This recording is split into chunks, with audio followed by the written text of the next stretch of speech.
What if the most dangerous trait a person can have isn't what they show you, but what they hide? Sometimes the most dangerous people aren't loud. They don't scream. They don't fight. They smile. They stay silent. They blend in perfectly.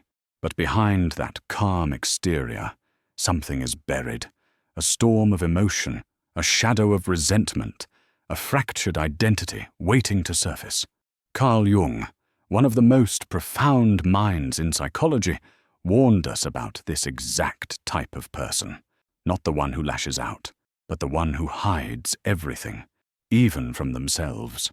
What if the most dangerous thing a person can do is pretend to be good?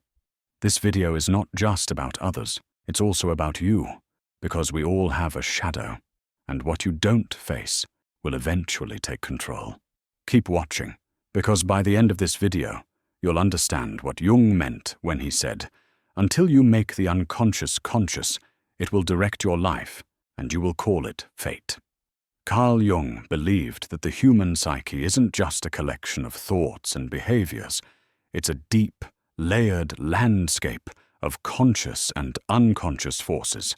One of the most dangerous forces, he warned, is repression, the act of pushing down thoughts, emotions, desires, and instincts that we consider unacceptable. On the surface, the person who represses may seem calm, agreeable, even kind, but inside, something very different is happening. They're not at peace. They're at war with themselves. Jung called this hidden, unacknowledged side of the personality the shadow. It contains everything we deny in ourselves: anger, envy, lust, pride, hatred, and the will to power. When someone refuses to face their shadow, when they keep up appearances and bury the truth, that's when danger begins to grow. Because the shadow doesn't disappear. It festers in the unconscious, building strength until one day it breaks through, not with warning, not with logic, but in explosive outbursts, cold cruelty, manipulation, or emotional detachment. The most dangerous person, according to Jungian thought, is not the one who acknowledges their darkness, but the one who pretends it doesn't exist. In relationships, whether romantic, professional, or even within families, the repressed shadow doesn't stay hidden forever. It reveals itself, subtly at first, through sarcasm instead of honesty, through passive-aggressive behavior instead of direct communication, through control disguised as care. Jung observed that many people unknowingly project their shadow onto others. That means they see in others what they refuse to see in themselves. A person repressing their anger might constantly accuse others of being too emotional. Someone hiding their need for control might label everyone else as manipulative. In this way, the shadow sabotages relationships, not because people are evil, but because they are disconnected from who they really are. And here's the paradox. The more someone wants to be seen as good or perfect, the more likely they are to hide their flaws, and the more dangerous their hidden side becomes. Jung didn't say we should act on every dark impulse, but he insisted we must face them, own them, and integrate them consciously, because only then can we become whole. Only then can we stop hurting others and ourselves without even realizing it. Here's the paradox that confuses most people. The most repressed individuals often appear the kindest. They're the ones who never raise their voice. They apologize first. They always say, "It's okay," even when it's not. They bend, adjust, absorb, and rarely push back. But Carl Jung warned us not to mistake this for genuine peace or maturity. In many cases, this extreme niceness is a defense mechanism, a way to avoid conflict, rejection, or inner discomfort. Behind the smile is fear. Behind the selflessness is resentment. Behind the harmony is emotional suppression so deep the person may no longer know what they truly want or feel. This isn't true kindness, it's self-erasure. And here's where it becomes dangerous.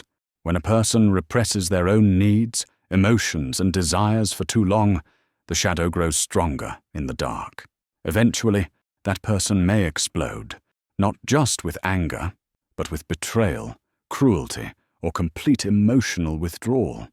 People around them are left confused, even shocked, but they were always so nice. That's the danger Jung was talking about.